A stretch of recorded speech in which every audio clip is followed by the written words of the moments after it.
Help me hit 7,000 subscribers. Support the video with a like and share your thoughts in the comments. I read everyone. Thank you. My name is Alden, and if you'd met me a year ago, you would have said I was the kind of man who loved too quietly. I'm 39, work in commercial design, and I tend to give people the benefit of the doubt long after they've stopped deserving it. My wife, Maribel, used to say it was one of the things she adored about me. My patience, my calm, my willingness to listen. Funny how the traits people admire in you become the very things they use to walk all over you.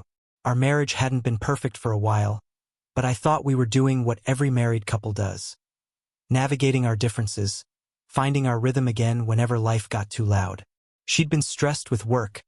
I'd been traveling for projects. We were out of sync, sure, but I never mistook that for distance. I didn't think I needed to. It started on a Saturday morning.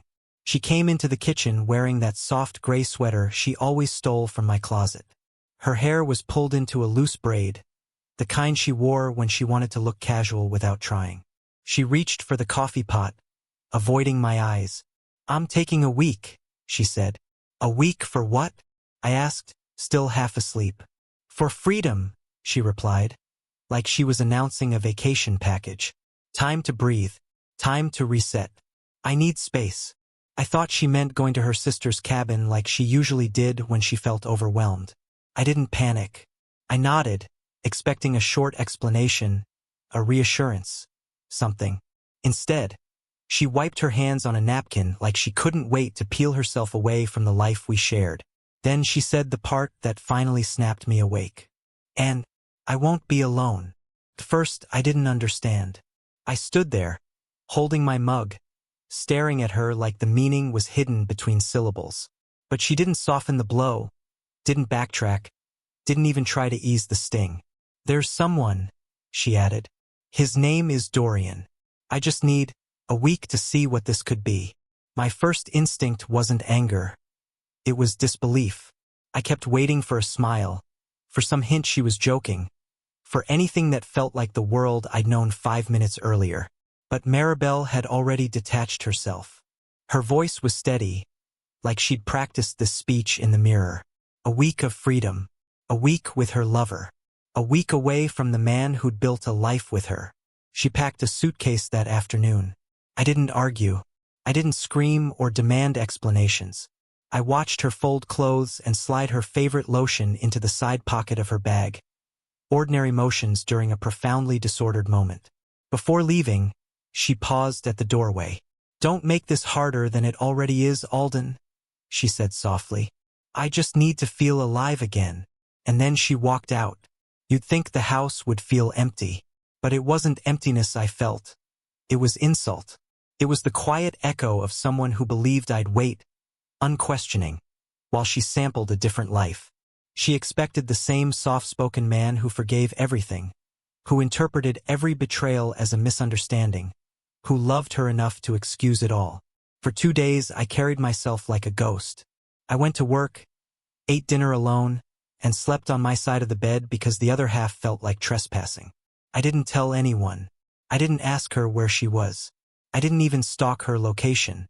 I simply stayed still, letting the truth settle into the spaces she used to fill. Then, on the third night, my phone buzzed. It wasn't a message from her. It was from her mother, who rarely called me unless something was seriously wrong. "Alden," she said, voice shaking, "has Maribel reached out to you?" "No," I replied. "Why?" There was a long pause, the kind that makes your stomach drop before you hear the words. "Because something happened," she whispered. They're in trouble. Both of them." I felt the world tilt.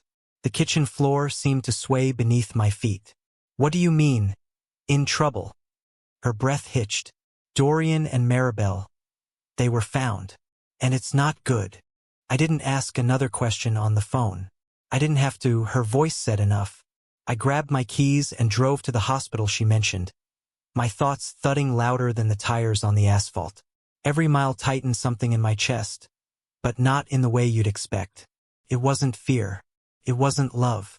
It was something closer to inevitability, like I was being pulled toward the final chapter of a book I hadn't realized was already ending. When I walked into the emergency wing, The first person I saw was a police officer talking quietly to a nurse. A second later, Maribel's mother waved me over with trembling hands.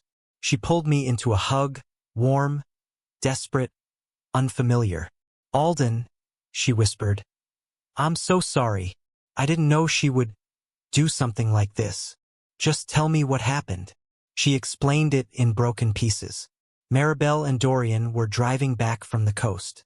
At some point, they'd stopped for drinks. A lot of drinks. On the highway, Dorian tried to pass a truck on a curve he had no business challenging. He lost control, hit the guardrail, and spun out across 2 lanes. The truck missed them, but the guardrail didn't. "Are they alive?" I asked. She nodded. "Barely. Dorian has a shattered leg and some internal injuries. Maribel, she hit her head. Hard." A doctor joined us soon after. He wasn't cruel, but he was honest.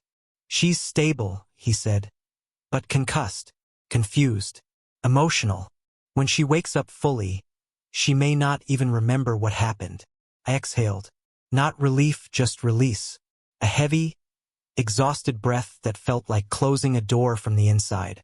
When I was finally allowed to see her, I walked into a dimly lit room where machines hummed softly. Maribel lay in the bed, pale, bruised, and, for the first time in years, fragile in a way that wasn't emotional manipulation. Her hair was a tangled mess, her wrist wrapped in gauze, her eyes half open but unfocused. "Alden?"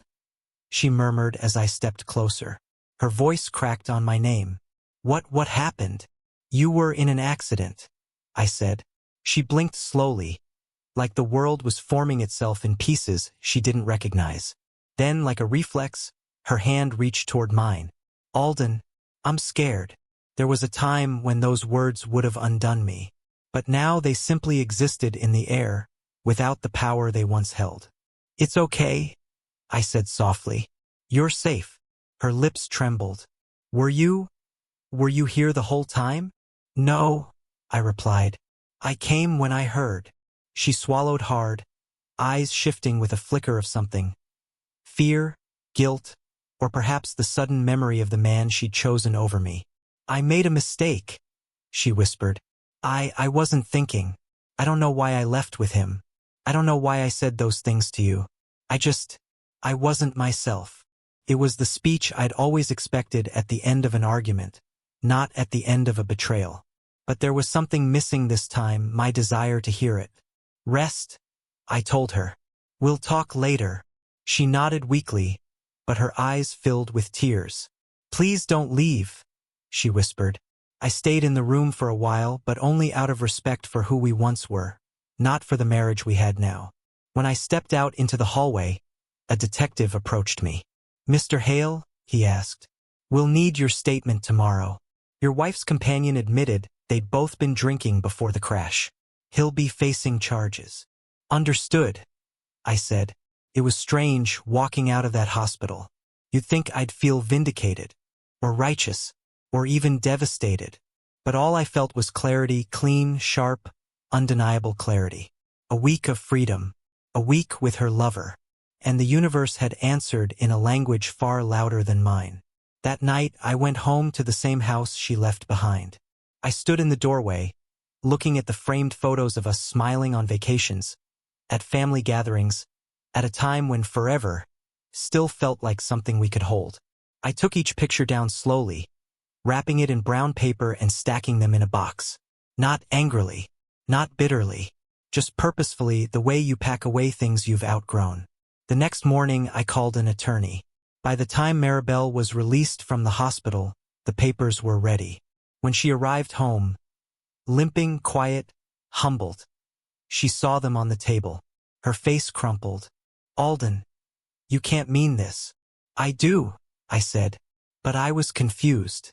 Lost. I made a terrible mistake." "You weren't lost," I replied gently.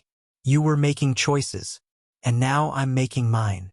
She broke down, clutching the edge of the table as if the world were tilting beneath her. But I didn't move to comfort her, not because I wanted her to suffer, but because it wasn't my place anymore. "I didn't think you'd ever give up on me," she whispered. "That was the problem," I said. And with that, I walked out. Not with anger, not with triumph, but with peace. The kind of peace a man earns when he finally chooses himself.